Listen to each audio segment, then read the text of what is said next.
बिस्मिल्लाहिर्रहमानिर्रहीम। अस्सलाम वालेकुम नाज़रीन, आप देख रहे हैं प्रोग्राम सिटी एट 10 और मैं हूं आपकी मेज़बान अना यूसुफ। इस दुआ और इस उम्मीद के साथ कि अल्लाह ताला हम सब के लिए आसानियां पैदा करे और हमें आसानियां बांटने की तौफीक अता फरमाए। आज के शो का बाकायदा आगाज़ करते हैं और आज सबसे पहले बात हम वैसे तो करते ही मौसम की है और आज मौसम की बनती भी है क्योंकि सुबह से मौसम भी खुशगवार था। मुख्तलिफ इलाकों में बारिश, इस वक्त भी बारिश हो रही है, कहीं पर हल्की और कहीं पर तेज़ बारिश का सिलसिला जारी है। तो बारिशें तो बताया गया था, प्रेडिक्शन की गई थी कि आने वाले 3-4 दिनों में मुसलसल बारिशें होनी हैं, लेकिन इसके साथ साथ इन बारिशों में होता ये है कि कहीं किसी इलाके में बारिश हो रही होती है और किसी में नहीं, किसी में कम, किसी में ज़्यादा, और उसका नतीजा ये निकलता है कि हब्स बहुत ज़्यादा हो जाता है। खैर, अभी तो शहर में बारिश हो रही है, मौसम भी खुशगवार है, तो मौसम की सूरत हाल जान लेते हैं। फारान यामीन ने हमें ज्वाइन किया है फारान से। जी फारान, बताइए शहर का मौसम इस वक्त कैसा है?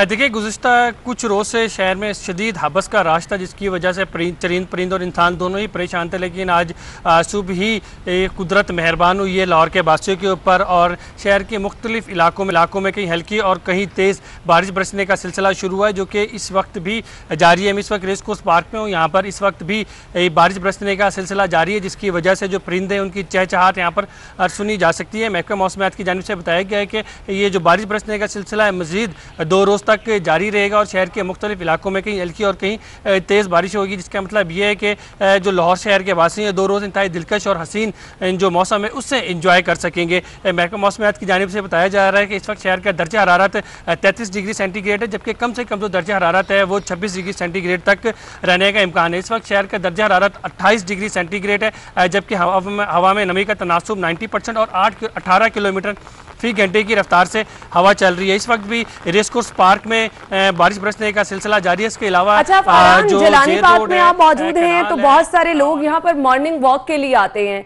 मौसम खुशगवार है, बारिश हो रही है, तो क्या कुछ लोग यहाँ पर मौजूद हैं? वैसे तो मॉर्निंग वॉक इस मौसम में नहीं होती, बारिश हो रही है, लेकिन मौसम एंजॉय करने के लिए क्या लोग यहाँ पर आए?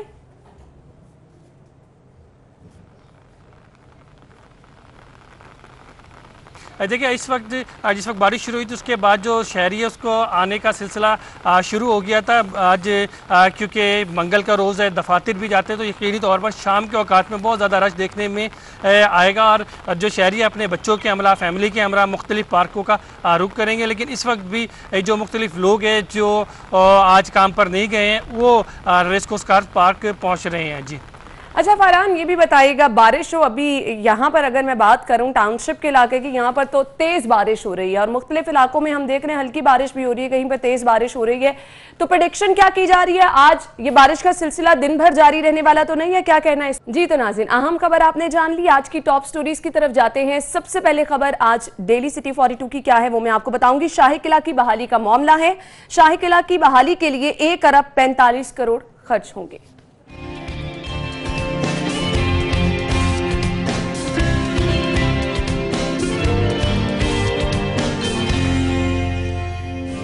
अगली खबर है जी, हुकूमत के 2 साल और 5 IG तब्दील, पुलिस इस्लाहात मंसूबा मुकम्मल नाकाम। वफाकी हुकूमत का 27 प्रॉपर्टीज फरोख्त करने का फैसला, माली बहरान शदीद होने लगा।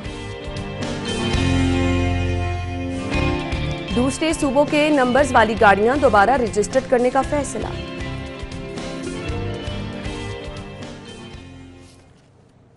जी तो नाज़रीन, टॉप स्टोरीज आपने जान ली, डिटेल में डिस्कस करेंगे। स्टूडियो में हमारे साथ हमारे सीनियर रिपोर्टर दुर्रे नायाब मौजूद हैं। अस्सलाम वालेकुम दुर्रे नायाब, क्या हाल चाल है आपका?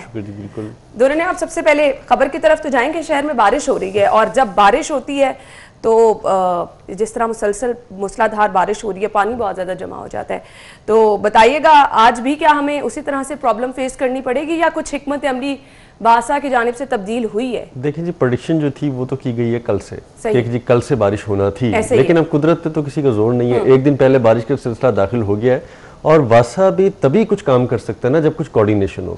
मैंने कल भी ये खबर दी है कि फिरदौस माँ के अंडरपास पे वासा और LD की कोऑर्डिनेशन जो है वो ना होने के बराबर है। वासा ने लेटर लिखा LD को कि जी आप फिरदौस माँ के अंडरपास जो कंस्ट्रक्शन एरिया है वो एक गुलबर्ग का प्याला है, वहाँ पर तमाम गुलबर्ग का नशेबी इलाका है, पानी जमा होता है, मानसून के हवाले से वो एक सोर पॉइंट भी है।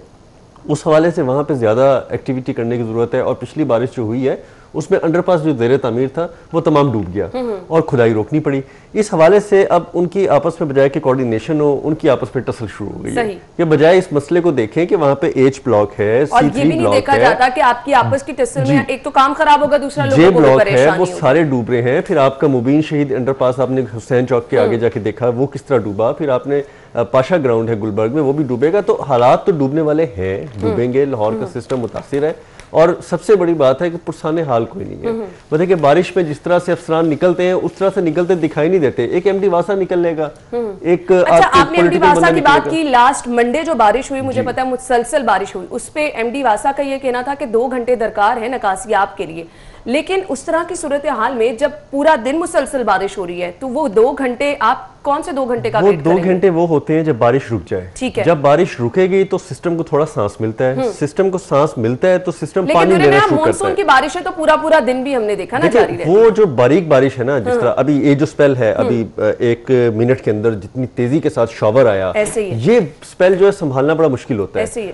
थोड़ी थोड़ी बारिश सारा दिन चलती रहे, होती रहे, वो कोई इतनी बड़ी प्रॉब्लम इनके लिए नहीं होती। लेकिन स्पेल जो 2 मिनट के अंदर बहुत तेजी के साथ आता है वो बहुत ज्यादा इनको लेट करता है और नकासी आपके लिए उसके लिए मुश्किल आती है। चलिए जी, खैर देखते हैं कि आज क्या सूरत हाल रहती है, नकासी आप किस तरह से वासा मुमकिन बना सकते हैं। अपनी पहली खबर की तरफ जाएंगे। पहली खबर हमारे पास है, शाही किला की बहाली का ये मामला है। शाही किला की बहाली के लिए 1 अरब 45 करोड़ रुपए खर्च होंगे। क्या कहेंगे दुर्रे ने आप?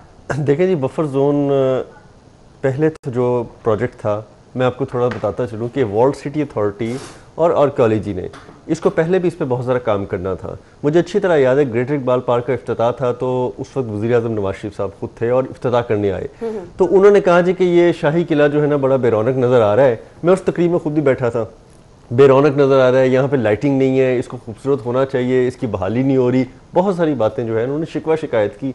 लेकिन शायद वो इस बैकग्राउंड से नावाकिफ थे कि ग्रेटर इकबाल पार्क को बनाने के लिए आपने बहुत इंपॉर्टेंट एक खूबसूरत जो सर्कुलर रोड होती थी वो ख़त्म कर दी। आपने अतीक स्टेडियम को नज़रअंदाज कर दिया। आपने बहुत सारे और पैचेस को जो है वो ख़त्म कर दिया। उस इलाके की तो शक्ल तब्दील कर दी और न सिर्फ शक्ल तब्दील की बल्कि आपने उसकी हैयत को डैमेज किया। तो ये चीज़ें शायद वो उस वक्त नावाकिफ थे या जानबूझ के उन्होंने इग्नोर किया। तो अब जो हालात हैं, आप मौजूदा शाही किले की इमारत, शाही किले की जो बाकियात हैं उन्हीं को बचा दें तो बहुत बड़ी बात है। उस पर तवज्जो नहीं दी जा रही।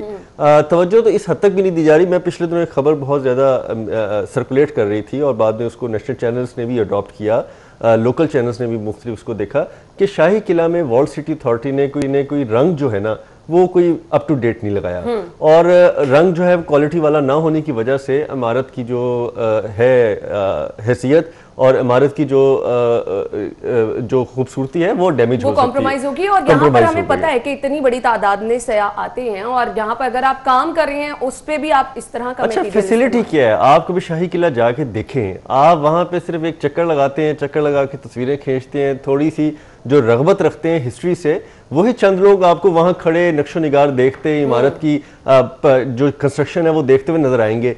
अदरवाइज बच्चों के रिक्रिएशनल एक्टिविटीज़ क्या हैं, वहाँ पे आपकी जो खाने पीने के लिए जो अशिया हैं वो किस क्वालिटी की मिलती हैं, वहाँ पे जो सयाह आते हैं क्या उनको बहुत अच्छे तरीके से उनको कोई रिफ्रेशमेंट का इंतज़ाम है, बिल्कुल नहीं है।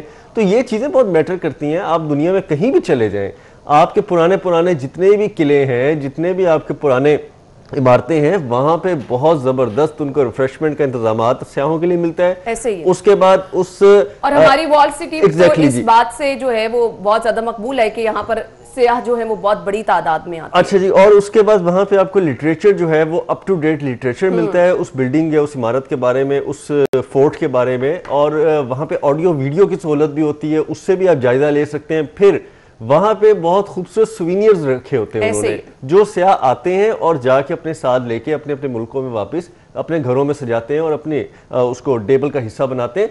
तो ये चीजें जो है जब तक आप नहीं करेंगे, आप जब तक आपकी उस तरह से हिस्टोरिकल प्लेसेस की वो को अहमियत नहीं है। अच्छा दुर्रे ने मुझे ब्रेक की तरफ जाना है। 5 साल में ये कहा गया मंसूबा मुकम्मल होगा। 5 साल बहुत ज्यादा टाइम है। देखें ये ऑनेस्टली देखा जाए तो आर्कियोलॉजी का जो पुराना सिस्टम होता है, जितनी वो छोटी छोटी निटी ग्रिटी जो चीजें होती है टाइम टेकिंग होता है। आप शाही किला के छोड़ के बाद आप ये चुबुर्जी वाली इमारत देख लें कि कितने साल हो गए हैं, आपको उसकी एक बुर्जी बहाल करने के लिए इतने साल लगे, क्योंकि अब वो कंस्ट्रक्शन, वो चीजें अब अवेलेबल नहीं है। उम्मीद की जा सकती है होगा, लेकिन बफर जोन की बात ना की जाए, क्योंकि हम बफर जोन जो है इसका पहले ही डैमेज कर चुके हैं। तो अब रही सही जो इमारत है, रहा से जो हालात है, वो शायद वॉल सिटी अथॉरिटी का फोकस उस तरफ है या नहीं है। किसी वक्त आप बुलाएं डीजी वॉल सिटी अथॉरिटी को भी, तो तारीखी शहर लाहौर का आप क्या कर रहे हैं, आपने अंदरून शहर का क्या किया है। बिल्कुल असल शक्ल ही उसकी जो है बदल के रख दी गई है। खैर, हम गुफ्तगू का सिलसिला आगे बढ़ाएंगे, ब्रेक के बाद आपको ज्वाइन करते हैं।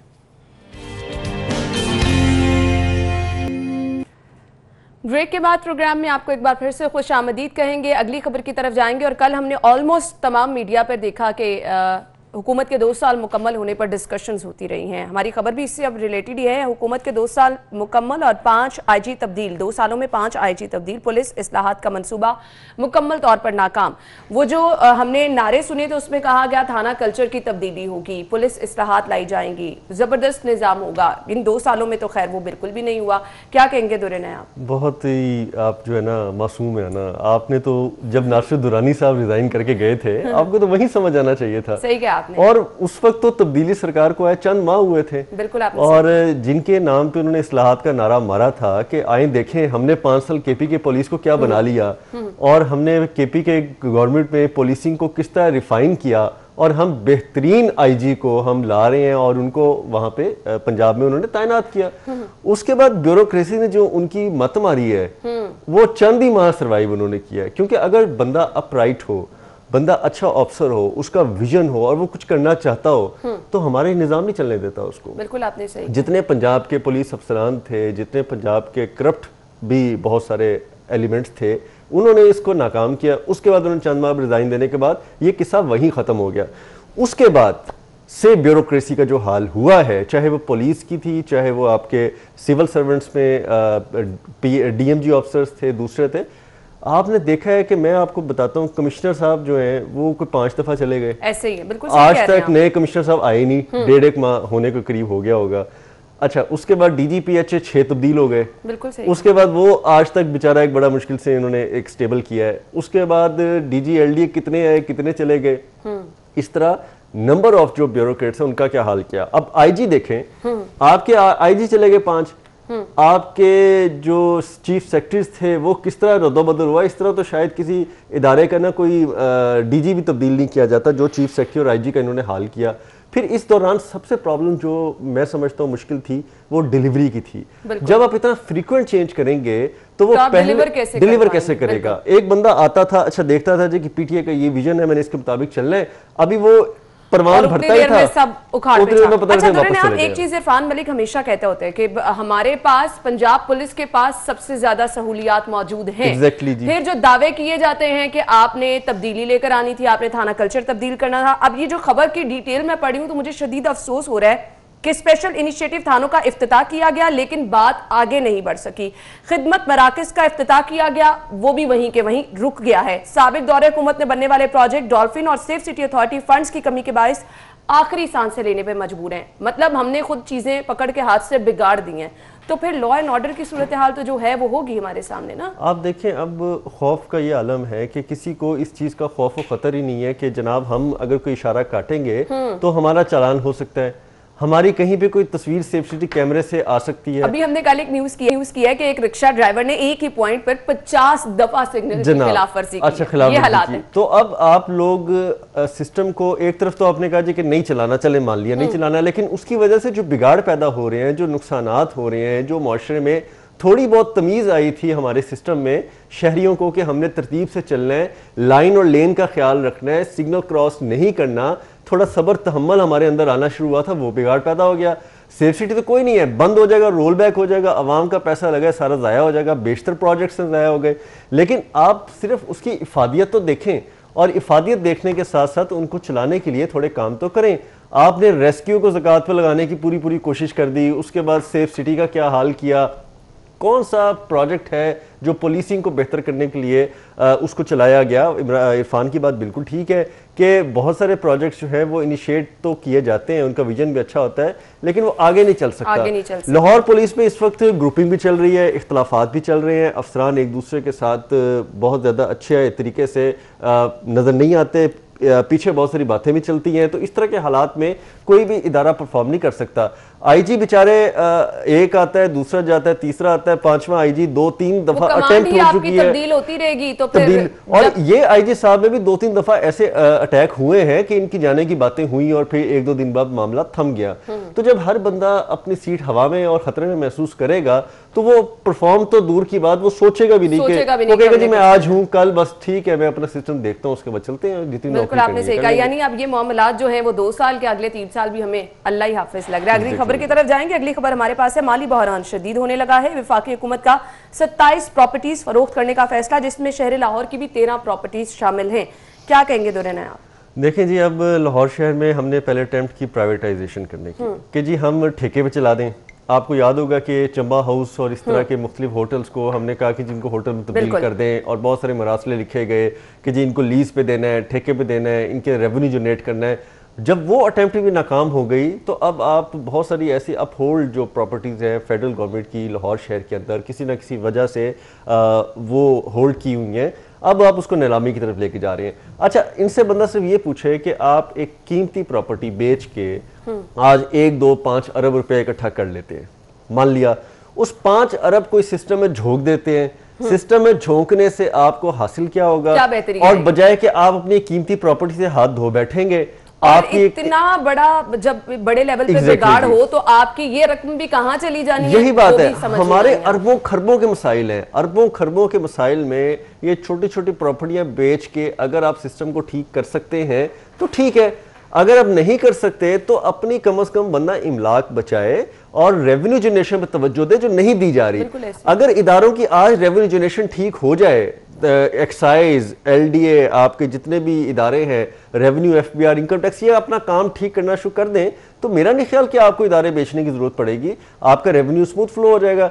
लेकिन इस वक्त हमारे हालात ये हैं कि ना कोई पैसे देने को तैयार है, ना कोई लेने को तैयार है। सिस्टम में लूप होल के जरिए तमाम चीजें मैनेज की जा रही हैं। हालात में आप जो प्रॉपर्टीज बेचना भी चाह रहे हैं, मुझे नहीं लगता कि उनको वो रेट मिलेगा। बिल्कुल ऐसे ही है ना, वो भी आपकी, वो कहते हैं ना कि बिल्कुल ही इस तरह से जाएंगी कि ना होने के बराबर आपको देखे ना। ये बज़ाहिर जो है वो मैं इल्ज़ाम तराशी नहीं कर रहा, लेकिन ऐसे हालात में लगता है कि जब आप एक मुनासिब चीज का रेट ही मिलने की तवक्को नहीं है तो फिर आप किसको नवाजने के लिए प्रॉपर्टियां बेच रहे हैं? फिर कौन से लोग हैं जिन्होंने इसमें अपना इजहारे दिलचस्पी का मुजाहरा किया? बताए ना कि कौन लोग इनको लेना चाह रहे हैं। ये चीजें पब्लिक होनी चाहिए, क्योंकि ये सरकार की अमानत है, ये गवर्नमेंट ऑफ पाकिस्तान, और उसके बाद हमारे शहरियों को भी इसका हक है कि उनको पता होना चाहिए। तो जब ये चीजें नहीं होंगी ना तो फिर शफाफियत नहीं रहेगी, और पैसा जो है ये भी आप देखिएगा कि इसी तंदूर में झोंका जाएगा और इस पैसे से कुछ हासिल होने वाला नहीं है। शफाफियत पहले कहाँ है जब मस्जिद नहीं रही? ऐसे ही है। नाज़रीन, ब्रेक लेते हैं, ब्रेक के बाद आपको ज्वाइन करेंगे, हमारे साथ रहिएगा। ब्रेक के बाद आपको खुश आमदीद कहेंगे और अगली खबर की तरफ जाएंगे। ब्रेक से पहले हम डिस्कस कर रहे थे कि शहर की जो इमारतें फ़रोख्त करने का फैसला किया गया है, 13 इमारतें उसमें शहर की भी शामिल हैं। खैर, अगली खबर की तरफ जाएंगे। अगली खबर है, दूसरे सूबों के नंबरों वाली गाड़ियां दोबारा रजिस्टर्ड करने का फैसला किया गया है। पंजाब का नंबर भी मिलेगा। क्या कहेंगे दुर्रन आप, ये फैसला कैसे देखते हैं आप? मेरा तो ख्याल है कि रेवेन्यू जनरेशन या पैसे खींचने के अलावा इसमें कोई बहुत ज्यादा इम्पैक्ट, यानी लोगों का कोई फायदा नहीं है इसमें। आप देखें ना, आप ड्यूल रजिस्ट्रेशन की तरफ क्यों जाएंगे? अगर आपने हुकूमत पाकिस्तान के एक सूबे KPK को या फिर आपने सिंध को या बलूचिस्तान को पैसे दे के रजिस्ट्रेशन ले ली है तो फिर आप दूसरे सूबे की रजिस्ट्रेशन क्यों लेंगे? यहाँ रुका जाता था एक्साइज की तरफ से, उससे लोग भी परेशान। देखिए, अगर आपकी सिस्टम में बिगाड़ है, अगर आप चारों सूबों को वन लिंक कर नहीं सकते, आप उनके साथ लिंकेज डेवलप नहीं कर सकते कि आप कंप्यूटर पे नंबर मारे, पंजाब का डाटा तो आ जाए, लेकिन कंप्यूटर पे नंबर मार के आपको इस्लामाबाद कंप्यूटराइज नंबर प्लेट का डाटा ना मिले, आपको सिंध कंप्यूटराइज नंबर प्लेट का डाटा ना मिले, आपको KPK कंप्यूटराइज, तो सिस्टम की कमजोरी है। अब मैं क्यों डबल रजिस्ट्रेशन के ड्यूल प्लेट्स के और दीगर फीसिस को दूं, चाहे वो मामूली ही क्यों ना हो? पहले तो ये बात है। फिर चले आप इससे मतलब कि इससे क्या आप सुबह विदिन सुबह एक पैदा करने की कोशिश कर रहे हैं जी कि एक सूबे के अंदर दूसरे सूबे की गाड़ी चलाने के लिए आपको ड्यूल रजिस्ट्रेशन की तरफ जाना पड़ेगा। तो इसमें थोड़ा सा देखना चाहिए, बजाय कि आप तमाम पाकिस्तान की ट्रांसपोर्टेशन को कंप्यूटराइज्ड करके वन लिंक करके डाटा एक्साइज के साथ एक्सचेंज करें और तमाम सूबों की एक्साइज जो है वो एक दूसरे के साथ डाटा शेयरिंग की तरफ जाए, किसी को कोई कबाहत ना हो, किसी को कोई प्रॉब्लम ना हो। अच्छा, ये अगर चीज लेकर भी आई जा रही है तो इसको कुछ आसान नहीं रखा गया है, पेचीदा मामला है। 1 साल के टोकन टैक्स पंजाब में जमा करवाने वाले मालिकान की गाड़ी को एनओसी की वसूली के बाद पंजाब का नंबर जारी किया जाएगा। मैंने तो आपको पहले ही बताया कि इसमें रेवेन्यू जनरेशन के ज्यादा एक्सपेक्ट्स हैं और रेवेन्यू जनरेशन यानी कि पैसे बस लाएं जी, पैसे होने चाहिए, पैसे आने चाहिए।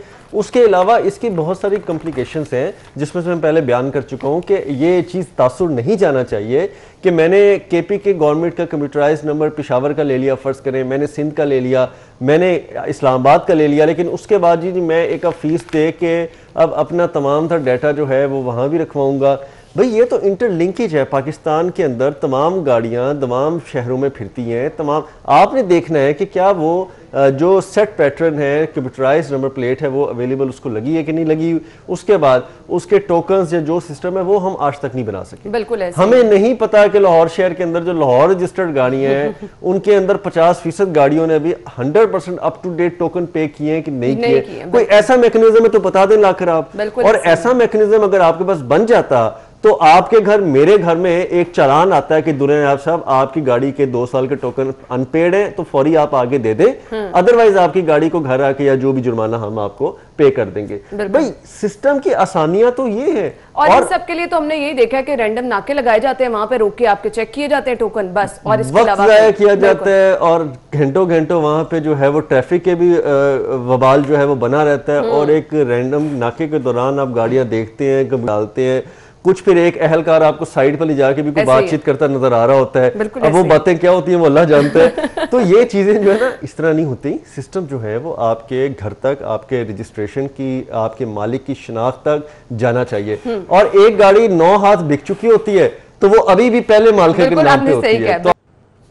ब्रेक के बाद प्रोग्राम में आपको एक बार फिर से खुशामदीद कहेंगे। अगली खबर की तरफ जाएंगे और बहुत सारे पेरेंट्स इस हवाले से हमें अब परेशान नजर आ रहे हैं क्योंकि एक्चुअली अब कभी डेट्स में तब्दीली बार बार आई जा रही है। 15 सितंबर से तालीमी इदारे महल्लावार खोलेंगे। डॉक्टर मुराद राज का कहना था 5वीं से 10वीं तक तलबा स्कूल आएंगे।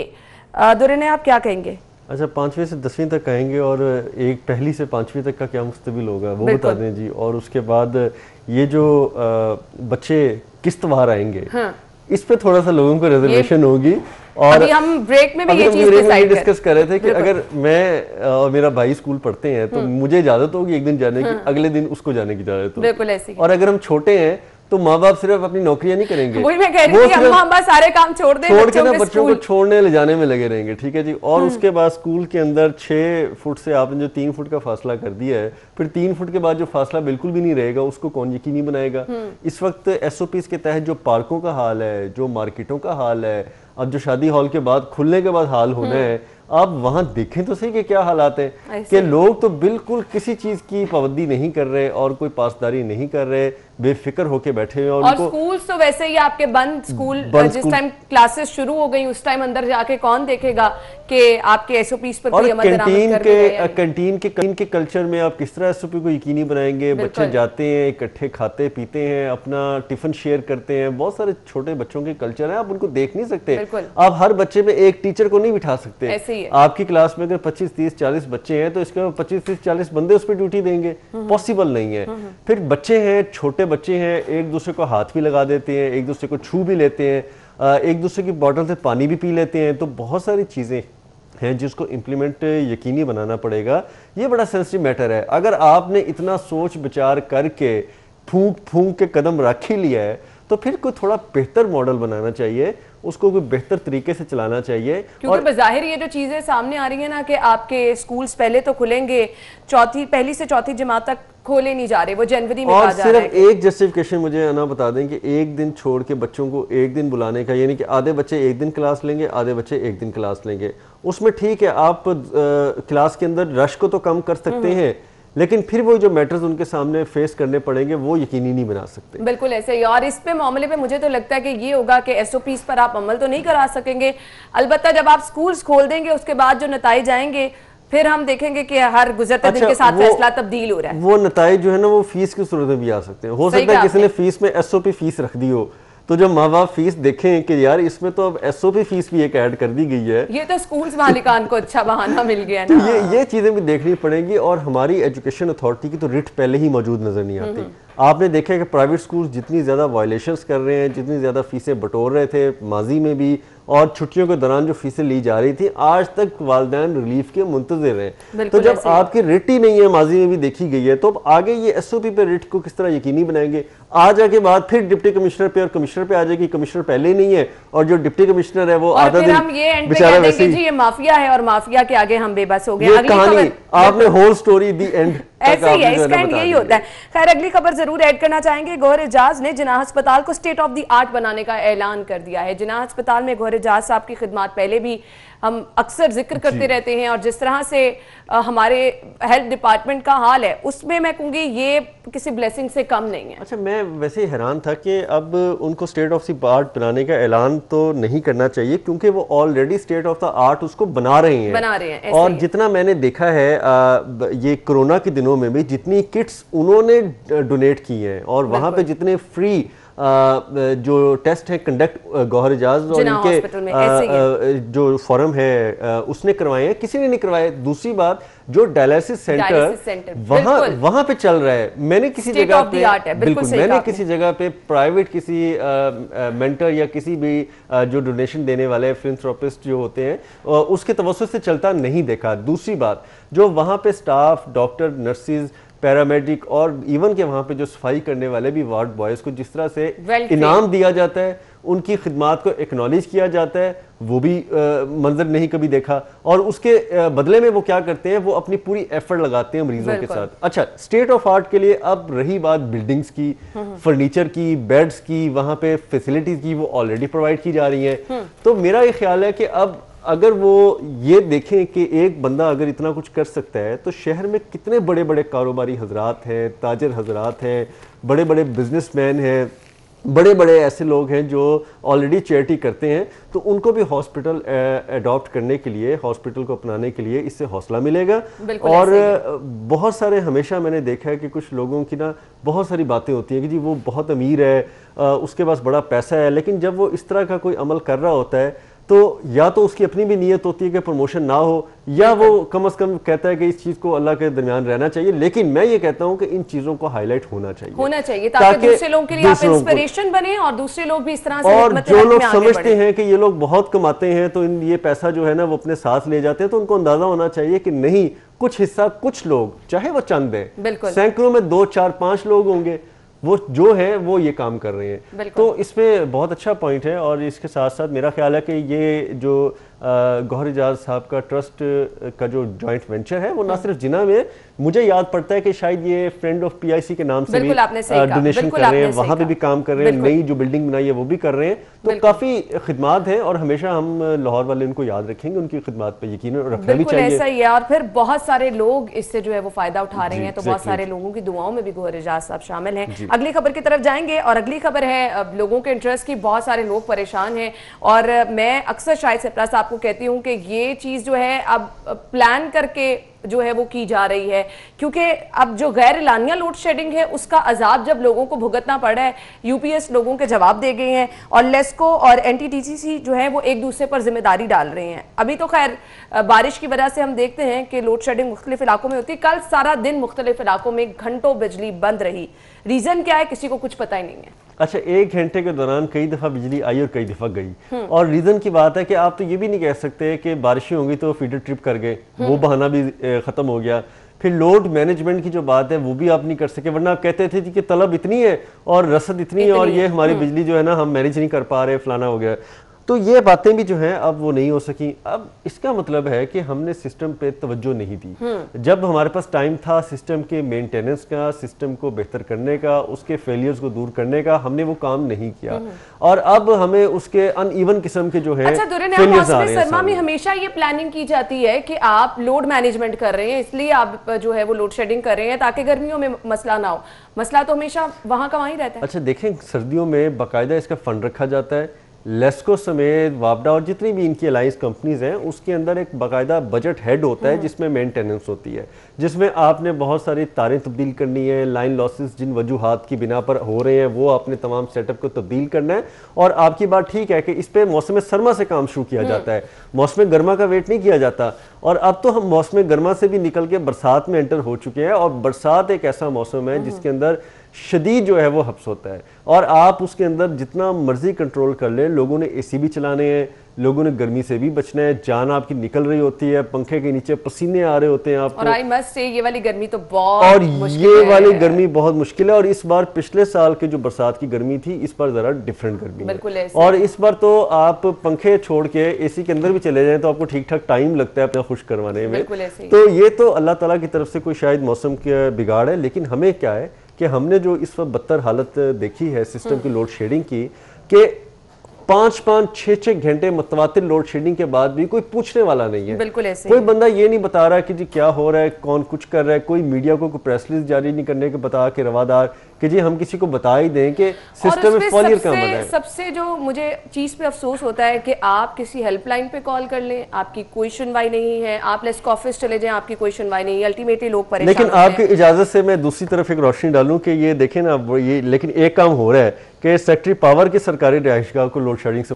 ब्रेक के बाद प्रोग्राम में आपको एक बार फिर से खुश आमदीद कहेंगे। प्रोग्राम के इस हिस्से में जिस मामले पर हम बात करने वाले हैं इंतहाई सेंसिटिव और अहम मामला है पोलियो, जिसको हमने देखा कि 12 कैंपेन चलाई गई लेकिन कहीं ना कहीं कोई ना कोई ऐसा जो है वो मसला सामने आ जाता है जिसकी वजह से हम पोलियो पे काबू नहीं पा रहे हैं। कहीं ना कहीं हम देखते हैं कैंपेन्स तो शुरू की जाती हैं लेकिन उन कैंपेन्स में कुछ नकाइस ऐसे आ जाते हैं कि हमें नताइज वो हासिल नहीं हो सकते। तो इस दफा जो पोलियो कैंपेन चलाई गई, 3 दिन की ये कैंपेन थी, मुकम्मल हो चुकी है। टारगेट क्या था, किस तरह से प्लान की गई, किस तरह से डिजाइन की गई और उसके अब नताइज क्या निकले। जी तो नाज़रीन, पोलियो के हवाले से हम बात करने वाले हैं। 3 रोज़ा कैंपेन थी जो कि मुकम्मल हो चुकी है। अब ये जो पोलियो मुहिम इस दफ़ा शुरू की गई, डिज़ाइन किस तरह से की गई थी, किस तरह से ये मुख्तलिफ थी, क्योंकि नताइज बेहतर हासिल करना ही अब मकसद है। क्योंकि पोलियो से अमवात हमने देखा, रिसेंटली 14 साल एक लड़का जो है उसकी पोलियो से मौत हुई है। तो अब क्या तब्दीली लाई गई है, हिकमत अमली क्या थी इस पोलियो मुहिम की और इससे नताइज क्या निकलेंगे, इस पे हम बात करेंगे। स्टूडियो में हमारे मेहमान जिन्होंने हमें ज्वाइन किया है उनका तारुफ मैं आपके साथ कराती चलो जी। एडिशनल डीसी हमारे साथ मौजूद हैं सफदर हुसैन विर्क साहब और उनके साथ साथ शो में हमारे साथ होंगी Sundas Arshad, Punjab polio programme head हैं जी। इनसे भी जानेंगे कि ये पोलियो मुहिम किस तरह से डिफरेंट थी और क्या प्लान इसमें किया गया था। सबसे पहले रुख करेंगे सुंदस की जानिब। अस्सलाम वालेकुम सुंदस, क्या हाल चाल है आपके? जी वालेकुम, thank you for having me on the show. Thank you so much, आपके वक्त का भी बहुत बहुत शुक्रिया। सुंदर, जैसा कि मैंने जिक्र किया कि पोलियो मुहिम तो हमने देखा बार बार चलाई जाती है, अनफॉर्चुनेटली पोलियो पर हम फिर भी काबू नहीं कर पा रहे हैं, खात्मा मुकम्मल नहीं कर पा रहे हैं पोलियो का। अब जो पोलियो मुहिम शुरू की गई है, डिजाइन किस तरह से की गई, किस तरह से डिफरेंट थी जो पहले पोलियो मुहिम चलाई गई है उनसे? जी बिल्कुल, जैसा आपने बताया कि polio is a very sensitive issue and इसका एक ही सोल्यूशन है कि हम बार बार पोलियो की मुहिम चलाएं और उसको सक्सेसफुल तरीके से चलाएं कि हमारी कवरेज भी 100% हो, कोई बच्चा मिस ना हो हमारी कैंपेन्स के दौरान। Unfortunately as we have seen in 2020 कि हमने अपनी कैंपेन्स प्लान की, we had a campaign in February March में हमारी कैंपेन थी, लेकिन बीच में कोविड आ गया एंड कोविड की वजह से हमारी मार्च की कैंपेन वाज अफेक्टेड, जो कि चौथे दिन we had to stop. Again हमारी अप्रैल और जून में कैंपेन्स प्लान थी जो नहीं हो सकी। तो इस वजह से कैंपेन में गैप आया। हमारे पास as we have seen in the environmental samples के वायरस की सर्कुलेशन इज देयर। इतनी हैवी सर्कुलेशन के साथ अगर हमारी कैंपेन्स भी नहीं हो रही तो डेफिनेटली इम्यूनिटी गैप आ जाता है बच्चों में and which definitely affects them. इसके लिए हमने अपनी जो अपनी कैंपेन्स प्लान की है, there are back to back every month. हमारी अभी कैंपेन जुलाई में हुई थी जो विच वाज अराउंड 0, जो हमने सिर्फ अपनी हाई रिस्क डिस्ट्रिक्ट्स में जहाँ केसेस आते थे लाइक फैसलाबाद एंड उधर की थी। अब इस दफ़ा हमारी जो कैंपेन अगस्त में हुई है, विच स्टार्टेड ऑन 15 अगस्त, उसमें हमारे पंजाब में 33 डिस्ट्रिक्ट्स शामिल थे। नेक्स्ट हमारी कैंपेन अब हर मंथ इसी तरह प्लान है, we will try our best कि अपनी ऑल उसमें बेस्ट एफर्ट्स देके 100% कवरेज करें, हर बच्चे तक जाए, हर बच्चे को हर दफा कतरे देंगे तो definitely we can build the immunity. अच्छा सुंदर, बार बार पोलियो मुहिम तो चलाई जाती है, मुझे ये बताइएगा उसके बावजूद क्या समझती हैं आप, कहां पर कोई ना कोई कमी रह जाती है? क्योंकि अगर मैं सिर्फ स्पेसिफिकली शहर लाहौर की बात करूं तो यहां पर गुलशन रावी जो डिस्पोजल है वहां से बार बार सीवरेज के नमूने जो हैं वो पॉजिटिव आते हैं एक ही जगह, तो क्या समझती हैं इसको कैटर करना क्या वाकई बहुत मुश्किल है? बेसिकली जैसे मैंने पहले भी बताया कि हमारी पोलियो कैंपेन्स हर महीने अब होना इज अ मस्ट। कोविड की वजह से हमारी कैंपेन्स काफी अर्सा नहीं हो सकी, इसी तरह 2019 में भी हमारी कैंपेन्स बहुत ज्यादा नहीं थी, जिसकी वजह से virus circulation is already there. Similarly we need to strengthen our EPI as well. तो इसके लिए अभी हमने मल्टी प्रोड स्ट्रेटजी पे काम शुरू किया है, जिसमें कि अपनी कैंपेन्स भी हम प्लान कर रहे हैं हर महीने, और साथ ही साथ हम EPI के ऊपर भी काम कर रहे हैं, जिसमें डेफिनेटली EPI की इम्प्रूवमेंट भी हमारी as a part of PEI EPI synergy एक कंपोनेंट है। हम हर बच्चे को जहाँ पे जाते हैं कतरे पे लाने, वी चेक कि हर बच्चा इम्यूनाइज्ड हो, नहीं है तो we refer at the vaccinator और वी इंश्योर कि हर बच्चे को वैक्सीनेशन भी मिले जो रूटीन इम्यूनाइजेशन है उसकी। ठीक है, अच्छा सुंदर मुझे ये भी बताएगा, एक तरफ तो आपकी कैंपेन जो है वो जारी थी, दूसरी जानिब हमने ये देखा पोलियो से मुतासिरा बच्चे भी सामने आ गए जिनकी अमवात हुई, तो ये किस तरह से हुआ? क्या वो बच्चे नजरअंदाज हुए थे? अभी जो हमारे पास लास्ट केस आया है लाहौर का, उस बच्चे की डेट ऑफ ऑनसेट वाज 27 जुलाई। ये बच्चा जो था बेसिकली कैंपेन से पहले ही हमारे पास एक as AFP case which is basically the paralysis किसी भी किस्म का होता है, उसको हम फ्लैग करते हैं, उसका हम टेस्ट करते हैं और पोलियो वायरस। ये बच्चा हमारे पास बेसिकली कैंपेन से पहले आया, बच्चे की उम्र जैसे यू नो इज लाइक 13-14 साल का बच्चा था। उसमें अगेन कैंपेन से तो इसका हम नहीं इसको रिलेट कर सकते, क्योंकि बच्चा पहले रिपोर्ट हुआ था, उसके सैंपल्स लेटर ऑन जैसे रिजल्ट्स आए, although it was a coincidence कि वो कैंपेन के डेज में आए, सो इट्स नॉट दैट कि वो कैंपेन की वजह से इस पे कोई असर हुआ था। ओके सुंदर, एक चीज मैं आपसे जानना चाहूंगी, आपने कहा कि कैंपेन जो है वो बाद में शुरू हुई, केस पहले रिपोर्ट हुआ, कोई रैंडम सर्वे नहीं है ऐसा कि जिससे पता लगाया जा सके कि आया कोई पोलियो का केस एग्जिस्ट कर भी रहा है या नहीं? ये तभी सिर्फ पता लगाया जा सकता है जब आपकी कैंपेन शुरू होती है, कोई रैंडम सर्वे का कोई तरीकेकार नहीं रखा गया? नहीं जी, बिल्कुल ऐसा नहीं है। हमारा जो हमारी सर्वेलेंस है पोलियो की वो पूरा साल चलती है, एंड इसी सर्वेलेंस और सर्वे के नतीजे में ही वी गॉट टू नो कि ये बच्चा हमारे पास जुलाई में रिपोर्ट हुआ था। हमारे पास AFP सर्वेलेंस का मैकेनिज्म है, जिसमें हम हर 15 साल से कम उम्र बच्चा किसी भी किस्म की पैरालिसिस के साथ आता है तो उसको हम चेक करते हैं अपने for polio virus, and again उसके स्टूल सैंपल्स लिए जाते हैं जो NIH लैब में भिजवाए जाते हैं, एंड उसके रिजल्ट्स के बाद ही डिसाइड कि बच्चे जो भी रिजल्ट आता है कि whether it was polio virus positive और नॉट। तो ये हमारी पूरा साल सर्वेलेंस चलती रहती है, और इसमें ये नहीं कि सिर्फ कैंपेन डेज में होती है, राउंड द ईयर चलती है। As I have told you कि ये वाला बच्चा भी जुलाई में बेसिकली फ्लैग हुआ था फॉर AFP, जिसके रिजल्ट्स हमारे पास ड्यूरिंग द कैंपेन डेज आए हैं। सुंदर, हमारे सामने ऐसे बच्चे भी आए जिन्होंने पोलियो वैक्सीन पी लेकिन फिर भी वो पोलियो का शिकार हुए, पोलियो वायरस का। अब इसमें बताएगा, वैक्सीन पे भी क्वेश्चन मार्क है, क्या वजह है? क्या वैक्सीन का मयार वो नहीं है? नहीं, ऐसा नहीं है जी। वैक्सीनेशन बेसिकली इम्यूनिटी बिल्ड करने के लिए हमें हर दफा वैक्सीनेशन देनी पड़ती है बच्चों को, and as we have seen in this child भी, और जैसे बाकी जो हमारे पास केसेस आए हैं उनमें रूटीन इम्यूनाइजेशन भी वीक थी, और हमारी जो पोलियो वैक्सीन भी थी वो भी रिकॉल बेसिस पे parents are telling which was not confirmed कि उनको दी गई थी। अगेन जब तक आपकी रूटीन इम्यूनाइजेशन स्ट्रेंथन नहीं होगी, आपकी पोलियो के कतरे हर दफा आप नहीं पिएंगे, तो जहां पे भी इम्यूनिटी वीक होगी virus is going to affect that. इसीलिए अब हमने प्लान किया है हर महीने कैंपेन चलाएं, ताकि जहां पे भी कोई बच्चा इम्यूनिटी वीक के साथ भी है तो we can cover it up, we can catch up that kid, और हर बच्चे को हम कवर करें। सही, हम खुद यही चाहते हैं कि हमारा शहर जो है पोलियो फ्री हो। अच्छा, हमने माजी में देखा, हमने शहर लाहौर को पोलियो फ्री बनाया, तो सुंदर वो प्लानिंग क्या थी उसको नहीं फॉलो किया जा सकता? एक अच्छी ऑप्शन थी कि मुकम्मल तौर पर पोलियो का खात्मा भी हो चुका था। अब दोबारा से अगर हम उस प्लानिंग पे अमल कर लें तो हम पोलियो वायरस का शिकार बच्चे जो हैं इनकी तादाद में ना सिर्फ कमी ला सकते हैं बल्कि इसको खत्म भी कर सकते हैं। जी exactly, you have said very rightly. 2014 में भी ऑलरेडी इसी तरह हमारे पास सर्कुलेशन थी जिसको हमने कंट्रोल किया। Again we need that strong dedication and commitment, जिस पे अब हमारी लाहौर की team which is working round the clock. Again I have told you, जैसे कि हमारी कैंपेन्स थी, अगर हम अपनी कैंपेन्स प्लान पे चलते तो डेफिनेटली सिचुएशन थोड़ी डिफरेंट होती, लेकिन कोविड की वजह से एक गैप आया हमारी कैंपेन्स में। But now as we have planned the campaigns every month, साथ के साथ हम रूटीन इम्यूनाइजेशन के ऊपर भी वी हैव स्टार्टेड वर्किंग। तो डेफिनेटली एक by the end of the year we will see better results कि हम अपनी वायरस सर्कुलेशन को इंटरप्ट कर सकेंगे। हम we will try best quality campaigns दें।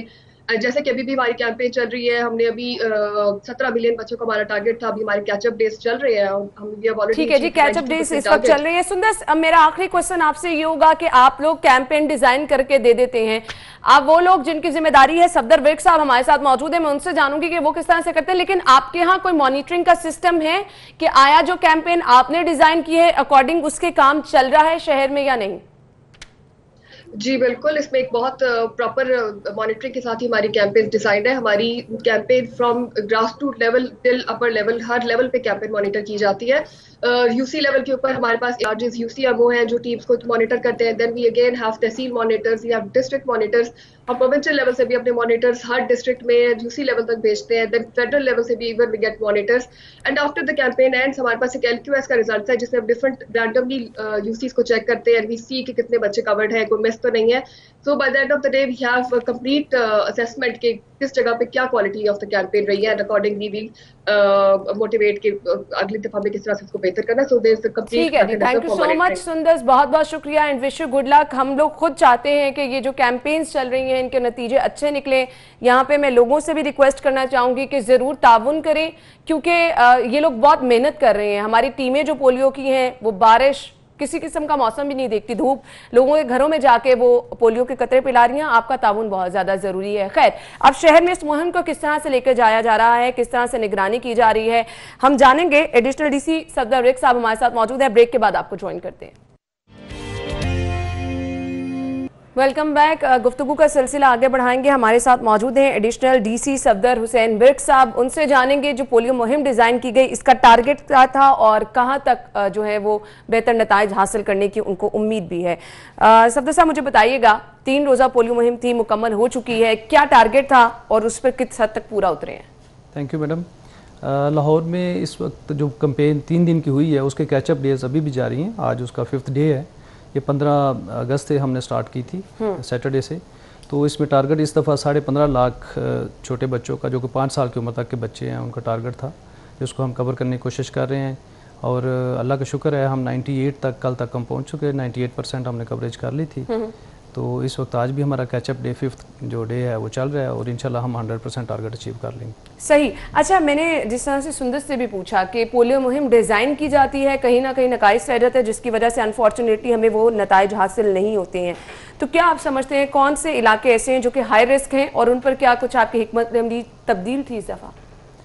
इसमें हमने देखा है कि जहाँ से हमारे 2 केसेस रिपोर्ट हुए हैं, जिसमें UC12 है हमारी रावी टाउन की और UC30 है अंदरून वर्ल्ड सिटी का एरिया टकसाली गेट के साथ। तो इन एरियाज़ में हमने स्पेसिफिकली डिस्ट्रिक्ट मॉनिटर्स भी लगाए हैं और हमारे WHO की तरफ से जो एक्सटर्नल मॉनिटर्स हम जिनको कहते हैं वो भी पूरा फोकस कर रहे हैं। और वहाँ पे हमने टाइमिंग भी एडजस्ट किया है कि बहुत सारे लोग जो हैं वो लेट उठते हैं, को अगर दरवाजे नहीं खुलता है या लॉक्ड है घर, तो उनको रीवेरीफाई करने के लिए फ्रीक्वेंट विजिट वहाँ पे अभी जारी है। आज 5th डे है, तो जो अभी तक घर नहीं खुले, जहाँ से बच्चे नहीं मिले थे, उनको आज फिर हर दरवाजे को नॉक किया जाएगा कि अगर उसमें कोई बच्चा है तो उसको हम पोलियो वैक्सीन। अच्छा, इसकी क्या टाइमिंग वगैरह कुछ ऐसी सेट की जाती है कि लोगों का टाइम भी देखा जाता है कि किस टाइम ज़्यादा लोग रिस्पॉन्ड कर सकते हैं? तो आपकी टाइमिंग क्या होती है पोलियो के कतरे पिलाने की? वैसे तो रूटीन में हमारी 8 बजे टीमें जो वो फील्ड में आउट हो जाती हैं, हर रोज़ वैक्सीन लेके अपनी अटेंडेंस दे के UC वाइज टीमें चलती हैं। यूनियन काउंसिल पे एक दफ़ा सुबह इकट्ठी होती हैं, वैक्सीन लेती हैं वैक्सीन कैरियर्स में, और उसके बाद वो अपने अपने एरियाज़ में जो उनके पास माइक्रो प्लान होता है उस पर इम्प्लीमेंट। अच्छा, जिस एरिया से एक दफ़ा उन्होंने अपनी पोलियो के कतरे पिला दिए हैं, रैंडम घर जो वहाँ पर नहीं पोलियो के कतरे पिला सके, वहाँ पर दोबारा का प्लान क्या होता है? क्या उसी दिन दोबारा वहाँ पर जाके चेक किया जाता है या उसके लिए दोबारा प्लान बनाया जाता है? ऐसे है कि कोई टीम अगर गुजरती है, किसी गली में कोई घर लॉक्ड हाउस है, वो दरवाज़ा नहीं खुल रहा, या किसी घर में किसी फैमिली ने बताया कि उनका बच्चा बाजार है, फैमिली कहीं और गई हुई है, तो इसको नॉट अवेलेबल के तौर पे रिकॉर्ड किया जाता है। बकायदा जो एक टेली शीट होती है टीम के पास, उसकी बैक एंड पे उसकी डिटेल रिकॉर्ड की जाती है, उसकी अराइवल टाइमिंग पूछी जाती है कि ये एक्सपेक्टेड कब तक घर पे वापस आएगा। और जो अगर सेम डे हो तो फिर वापसी पे तो तमाम घरों के जो NA रिकॉर्डेड होते हैं सेम डे का टारगेट अचीव करने के बाद वही टीम रिवर्स उसी रूट पे वापस आती है और उन्हीं घरों को दोबारा नाप करती है कि वो बच्चा घर पे आ चुका है कि नहीं आ चुका। इस तरीके से सेम डे कवरेज हमारी मैक्सिमम हो जाती है। सही। तो पूरे शहर में आपकी प्लानिंग किस तरह से होती है, किस तरह से इलाके कैटेगराइज किए जाते हैं, और वो लोग जो टीमें आपकी हैं उनको कितने कितने इलाके जो हैं अलॉट किए जाते हैं कि उन्होंने इतने इतने इलाकों में अपनी रिस्पॉन्सिबिलिटी जो है वो? इसमें हमारी टोटल जो यूसी वाइज हमारा हेड है वो यूसीएम होता है, यूनियन काउंसिल मेडिकल ऑफिसर जो है, उस लेवल पे हम सिंगल यूनिट यूसी वाइज हम चलाते हैं। उसके नीचे यूसी के उसके अपने साइज़ के लिहाज से एरिया इंचार्जेस होते हैं। किसी यूसी में 6 हैं, किसी में 8 हैं, किसी में 10 भी हैं। हर एरिया इंचार्ज के नीचे फिर टीमें होती हैं, 2 मेंबर्स पे मुश्तमिल होती हैं।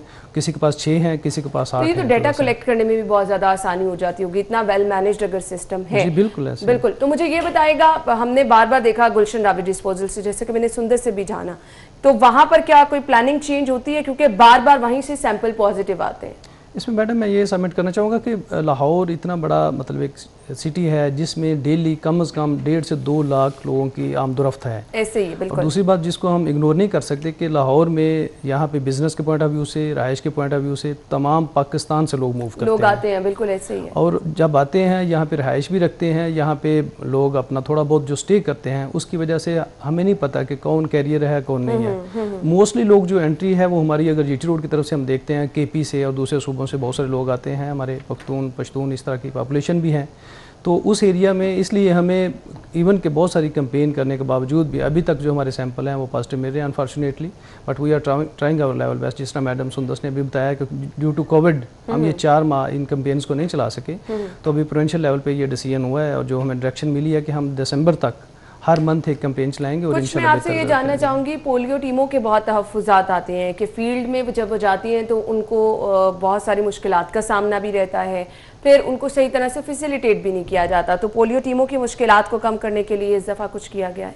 ये डेफिनेटली मुश्किलात में जो मेन चीज़ सिक्योरिटी थी उसके लिए पुलिस हम अटैच करते हैं और पुलिस की तरफ से हमें मुकम्मल असिस्टेंस है कि पोलियो टीमों के हर एक के साथ अगर नहीं है तो क्लस्टर वाइज वहाँ पे उन्होंने पोलियो डिप्यूट अपना पुलिस डिप्यूट की होती है कि ऑन कॉल भी अवेलेबल है, वैसे भी मूविंग और इस तरह मोबाइल के तौर पे वो काम कर रही होती हैं। बाकी मुश्किलात इस तरह है कि कुछ लोग अपने बिहेवियर की वजह से रिएक्ट करते हैं, बजाय इसके कि रिफ्यूज़ल के तौर पे या वैसे रिफ्यूज़ करें, कुछ मिसबिहेव भी करते हैं, उनका फिर हम हल भी करते हैं। जैसे पिछली कैंपेन के दौरान हमें 1-2 FIR भी देनी पड़ी, लोगों ने इस तरह टीम से बदतमीज़ी की, तो डिस्ट्रिक्ट एडमिनिस्ट्रेशन मुकम्मल तौर पर अपनी टीमों के साथ होती है। कहीं भी किसी को कोई भी अगर प्रॉब्लम फेस होता है तो वो हम उसको हल करते हैं। अच्छा, पोलियो टीमों की ट्रेनिंग बहुत ज़्यादा ज़रूरी है, क्योंकि वैक्सीन पे हमें बहुत ज़्यादा क्वेश्चन, वो बच्चे जिन्होंने पोलियो वैक्सीन इस्तेमाल की, वो चाहे इंजेक्टेबल थी या ड्रॉप्स की सूरत में, वो भी बच्चे पोलियो का शिकार हुए, उसकी वजह आप क्या समझते हैं? क्या टेम्परेचर वगैरह पे कॉम्प्रोमाइज़ होता है? उस लिहाज से सारी टीमों को ट्रेन किया जाता है, इस चीज़ को इंश्योर किया गया है? जी मैडम, इसमें यह है कि हम पोलियो की वैक्सीन का जो प्रॉपर उसका ड्रॉप्स पिलाने तक उसका एक प्रोसीजर है, उसको कैरी करने का, उसको हम मैक्सिमम उसको हम अडॉप्ट करते हैं, जिसमें कोल्ड चेन मेंटेन करनी होती है कि जब ये फ्रीज़र से पीछे डिफ्रीज़र से ये ILR वगैरह से वहाँ से लेते हैं, UC लेवल पे आते हैं, वहाँ भी इसी तरह इनको कोल्ड चेन मेंटेन करना होती है। आगे वहाँ से लेके जब गलियों में जाते हैं तो इनके पास वो बाकायदा पोलियो कैरियर्स होते हैं जिसके अंदर आइस पैक्स बने होते हैं बाकायदा, जिस तरह वैक्सीन को उस ख़ास टेम्परेचर पर रखने के लिए। पोलियो की वैक्सीन के हवाले से, उसके टेम्परेचर के हवाले से तो मैं यही कहूँगा कि हम कोई इस तरह की कोताही नहीं करते, लेकिन अदरवाइज़ अगर हम देखते हैं कि पोलियो कैंपेन के बावजूद को बच्चे अगर इस तरह को केस बन जाते हैं, तो जैसे मैडम सुंदस ने भी बताया कि वो जो इम्यूनिटी की कमी की वजह से या अदरवाइज़ बच्चों को अदरवाइज़ भी प्रॉब्लम होते हैं, तो ये वैक्सीन उस तरह उनको इम्यून नहीं कर पाती। अगर कोई अदरवाइज़ बच्चा को किसी प्रॉब्लम का शिकार है, उसकी इम्यूनिटी कम्प्रोमाइज्ड है, तो ये वैक्सीन उसको फिर वो नहीं ले जा पाती, तो इसलिए वो इस चीज़ का भी शिकार हो जाते हैं। ये ज़रूरी नहीं है कि ये जो बच्चे पोलियो के शिकार हुए हैं वो सिर्फ पोलियो के ही थे, हमने उन केसेस को देखा, पूरा एग्जामिन किया है, उनको अदरवाइज भी प्रॉब्लम्स थे। सही। मैसेज क्या देना चाहेंगे देखने वालों को आप? मैं अपने शहरियों से, लाहौर के शहरियों से ये रिक्वेस्ट करना चाहूँगा कि ये आपके 5 साल के जो बच्चे हैं, ये हमारे भी बच्चे हैं, हमारी टीमें फील्ड में आपके दरवाजे पे आके एक एक दरवाजे को नॉक करके आपके बच्चों की हिफाजत के लिए, उनको पोलियो जैसी मौजी मर्ज से बचाने के लिए आपसे रिक्वेस्ट कर रही हैं कि ड्रॉप्स पिलाएं। तो आप लोग जस्ट तावन करें कि अपने बच्चे को वो ड्रॉप्स आराम से पिलाएं और हमारी टीमों का हौसला भी बढ़ाएं। बिल्कुल जी, बहुत बहुत शुक्रिया, थैंक यू सो मच। नाज़रीन, यही मैसेज आज का है और इस पे हम भी आपसे रिक्वेस्ट करना चाहेंगे कि ये आपके बच्चों के मुस्तकबिल का मामला है, इस पे प्लीज़ कॉम्प्रोमाइज़ मत कीजिए। पोलियो वर्कर्स जो हैं इनका साथ दीजिए और अपने बच्चों को पोलियो के कतरे ज़रूर पिलाएं, क्योंकि ये एक बहुत बड़ी जो है हमारे लिए चैलेंज है जिससे हमने बाहर निकलना है और पाकिस्तान को इंशाल्लाह हमने पोलियो फ्री बनाना है। ब्रेक के बाद आपको ज्वाइन करेंगे, हमारे साथ रहिएगा। मुझे तारुफ कराने के लिए हादिया हाशमी हमारे साथ स्टूडियो में मौजूद है। अल्फाज कम जो हैं वो लग रहे हैं, कहाँ से शुरू करूँ, कहाँ पे ख़त्म करूँ। जब मैं ये सब चीज़ें देखती हूँ, इतना ज़बरदस्त टैलेंट अपने मुल्क में देखती हूँ, तो सीरियसली सर फ़ख्र से बुलंद हो जाता है। इंडियन मूवीज़ में गाने जब आपके मुल्क के बच्चों के गाए जाएं, फिर इतना ज़बरदस्त काम और सिर्फ 10 साल की उम्र में ये टैलेंट, मेरे ख्याल से बहुत बड़ी बात है। हमसाया मुमालिक में जाकर अपने टैलेंट का मुजाहरा करना, अपना नाम बनवाना और फिर सोशल मीडिया पर अभी हमने एक वीडियो बहुत ज़्यादा वायरल देखी कि सोनू निगम हादिया का सॉन्ग सुन रहे थे और वो एक्चुअली रश्क जिसे कहता ना वो कर रहे थे कि इतनी ज़बरदस्त आवाज़ कैसे हो सकती है। तो ये ज़बरदस्त आवाज़, ये ज़बरदस्त टैलेंट जो देखने में तो बहुत ही छोटा सा है लेकिन एक्चुअली बहुत बड़ा है। स्टूडियो में हमारे साथ मौजूद हैं हादिया हाशमी। अस्सलाम वालेकुम। वालेकुम अस्सलाम। क्या हाल चाल है आपका? मैं ठीक, आप कैसे हैं? हादिया, मैं तो आपकी बहुत बड़ी फैन हूँ ऑलरेडी। Thank you. और अभी आपको सामने देख के मेरा दिल कर रहा है मैं पहले आपके साथ पिक्चर बनवाऊं फिर आपको हक करूं, क्योंकि मुझे एक्चुअली बहुत ज्यादा खुशी हो रही है जब मैंने ये सुना कि इंडियन मूवी में भी आपका गाना जो है वो आया है मलंग मूवी में। तो ये बहुत ज़बरदस्त चीज़ है, कैसा लगता है? बहुत अच्छा लगता है कि लोग मुझे इतना ज़्यादा पसंद करते हैं, इतना ज़्यादा अप्रिशिएट करते हैं। सही। अच्छा, मुझे कुछ ना स्टार्ट से जानना है कि आपने सिंगिंग स्टार्ट कब की, कितना टाइम हो गया? अभी तो मुझे 2 साल हो गए हैं। जब मैंने स्टार्ट किया था तो सबसे पहले हमारे स्कूल में कंपटीशन हो रहे थे नातों के। तो फिर मैंने अपने फादर से कहा था, पापा जी मैंने पार्टिसिपेट करना है बीच में। अच्छा। तो पापा ने कहा अगर तुम्हारा दिल करता है तुम कर सकती हो। तो फिर मैंने कहा मैंने करना है, तो फिर मैंने वो वाला कंपटीशन विन किया था। ज़बरदस्त। 2 साल पहले स्कूल में कंपटीशन आपने विन किया और उसके बाद फिर सिंगिंग की बाकायदा प्रैक्टिस क्या करना शुरू की और वो कहाँ से की? मेरी कृष्ण नगर में एक एकेडमी है, सुरताल म्यूजिक एकेडमी, तो मैं वहाँ पे सीखती हूँ और मेरे उस्ताद का नाम सर ज़ियाउल हक है। ज़बरदस्त। और मुझे ये बताएं कि ये नेस्ट कैफे बेसमेंट में आइडिया कैसे आया, ऑफर हुई थी या खुद कोशिश की, कैसे वहाँ तक पहुँची? जब मैं फर्स्ट टाइम एकेडमी गई थी तो मुझे कुछ नहीं पता था कि राग क्या होते हैं, सुर क्या होते हैं। मैंने कभी हारमोनियम और तबले के साथ कभी कुछ गाया ही नहीं था। तो फिर मुझे आहिस्ता आहिस्ता गाना शुरू होगी मैं, तो मुझे गाना भी आ गया फिर इसके साथ। और फिर एक दिन नेस्कैफ़े बेसमेंट से ऑडिशन लेने आए थे जुल्फ़कार अंकल, वो प्रोड्यूसर थे नेस्कैफ़े के। उन्होंने मेरे से गाना सुना, तो मेरे सर ने मेरे सबसे एंड पे बारी रखी थी, तो उन्होंने मेरे से गाना सुना तो वो रोने लग पड़े थे। तो फिर 10-15 मिनट तक तो वो रो ही रहे थे। फिर उन्होंने कहा था कि आप सिलेक्ट हो गई हैं। ज़बरदस्त ज़बरदस्त। तो कैसा लगता है, फैमिली की सपोर्ट क्या मुकम्मल हासिल है और फिर अपनी स्टडी के साथ साथ सिंगिंग लेके चलना कभी मुश्किल भी लगता है?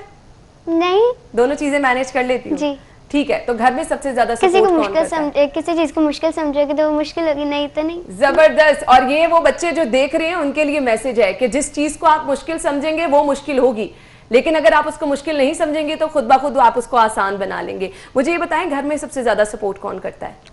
सारे करते हैं, मेरे फादर सबसे ज़्यादा करते हैं और मेरे जो टीचर हैं वो भी बहुत ज़्यादा करते हैं, और मेरी सिस्टर सैयदा नमता हाशमी वो डॉक्टर हैं तो वो भी बहुत ज़्यादा करती हैं, और उनसे छोटी भी हैं, इंजीनियर हैं, सैयदा जरी हाशमी, तो वो भी बहुत ज़्यादा करती हैं। और मेरी मदर भी बहुत ज़्यादा करती हैं। मदर भी बहुत करती हैं। और फिर जब सारे घर में सपोर्ट करते हैं तो आपका हौसला तो बढ़ जाता है। और फिर इतना बड़ा टैलेंट, बड़ा नाम, मैं सोनू निगम साहब का यहाँ पर जरूर जिक्र करना चाहूंगी। उन्होंने जब हादिया हाशमी का गाना सुना तो उनके एक्सप्रेशन क्या थे और उनके अल्फाज क्या थे? बड़े नाम आपको एडमायर कर रही हूँ, कैसा लगा जब आपने ये देखा सोशल मीडिया पर?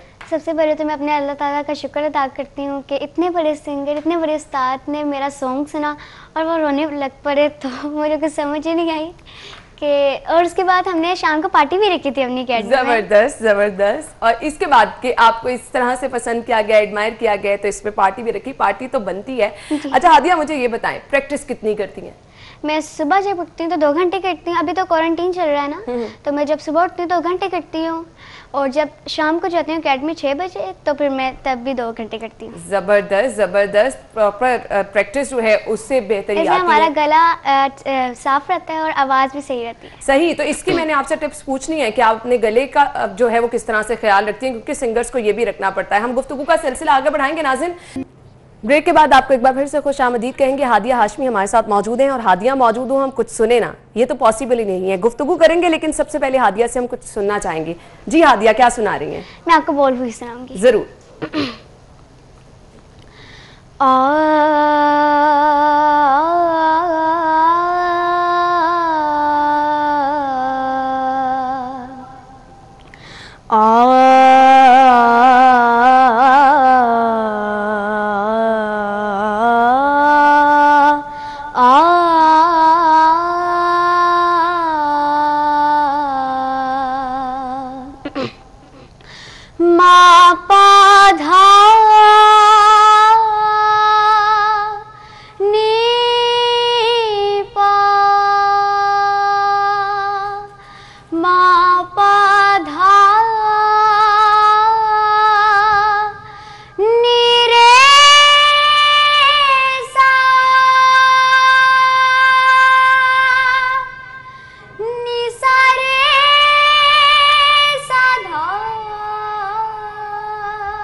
जबरदस्त जबरदस्त जबरदस्त, बहुत ही कमाल गाया आपने, बहुत ही कमाल गाया।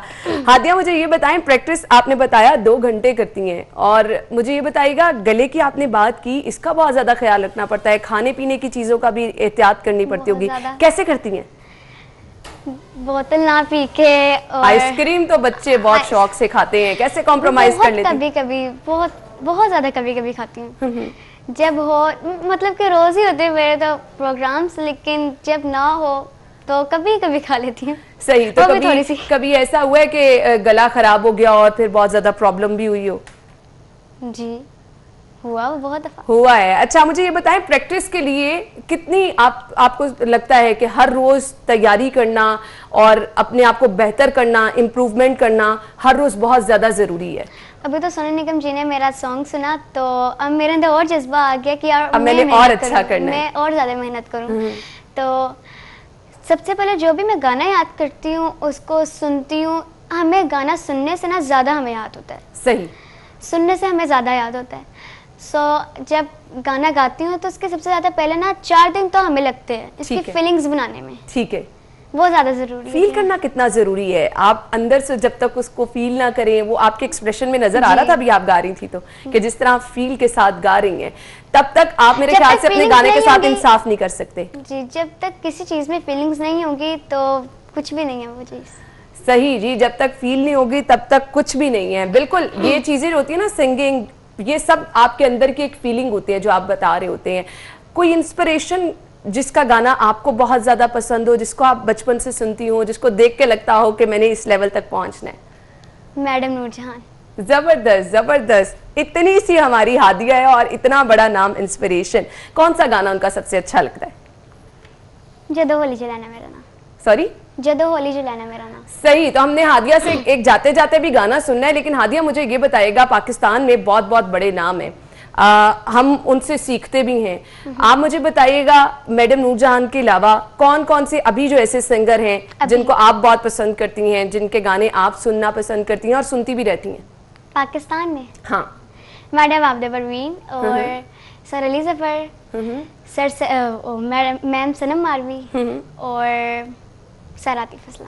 सही जी, बहुत बड़े बड़े नाम हैं जिनको हादिया सुनती भी हैं और उनकी तरह गाना भी चाहती हैं। हादिया मुझे ये बताइएगा कि फैमिली में ऑब्वियसली आप तो स्टार होंगी, आपको देख के दूसरे बच्चे कहते हैं कि हमने भी सिंगिंग की तरफ आना है और सीखना है? इनका दिल तो करता है लेकिन वो सीखते नहीं है। हाँ, टाइम प्रॉपर देना पड़ता है, मेहनत आपको करनी पड़ती है। हादिया मुझे ये बताएं, आपने बताया कि 2 साल पहले स्टार्ट किया, तो 2 साल पहले कभी सोचा था कि इस लेवल तक मैं पहुंच जाऊंगी? इतनी मेहनत करूंगी और इस लेवल तक एक्चुअली मैं पहुंच जाऊंगी कि सभी लोग मुझे जानेंगे, मेरा नाम बन जाएगा? एक बात कहना चाहती हूँ मैं कि मेरे पापा की वजह से ही सब कुछ हुआ है। अगर मेरे पापा मुझे इस लेवल तक ना लेकर आते तो मैं आज कुछ भी ना होती।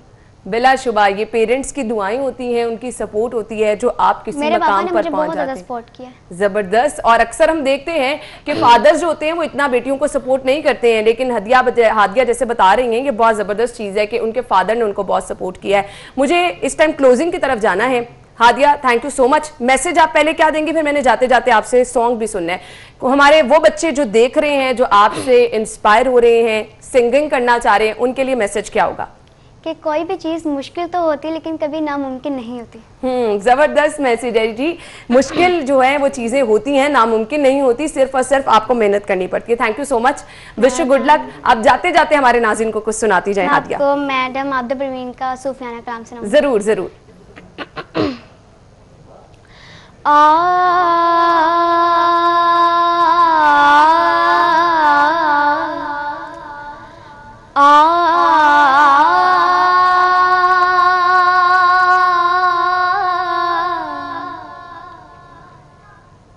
ना मैं आलिम ना मैं फाजिल,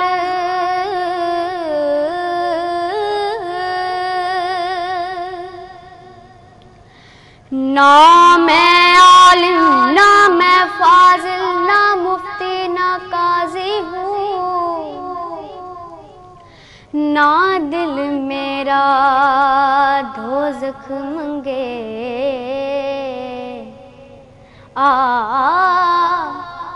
ना दिल मेरा दोज़ख मंगे, ना मैं पाक नमाज़ी हूँ, बाज विसाल अल्लाह दे बाहू,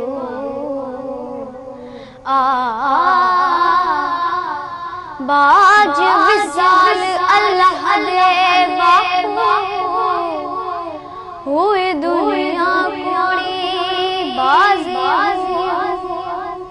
हो मौला। जबरदस्त जबरदस्त। Thank you so much Hadiya, बहुत बहुत आपका शुक्रिया। और इतना ज़बरदस्त गाया कि मैं बिल्कुल आपकी आवाज़ में जो बंदा कहता है ना खो सा जाता है, मैं बिल्कुल खो चुकी थी। नाज़रीन, ज़रूर आपको हादिया की आवाज़ पसंद आई होगी। ये हमारा टैलेंट है जिसको आपकी भरपूर सपोर्ट की ज़रूरत होती है। ज़रूर आप भी दिल खोल के जो है वो दाद दिया कीजिए, क्योंकि इस तरह से हौसला जो है वो बुलंद होता है और कुछ अच्छा करने की जुस्तजू भी पैदा हो जाती है। मुझे इजाज़त दीजिए, अपना ख्याल रखिएगा। अल्लाह हाफ़िज़।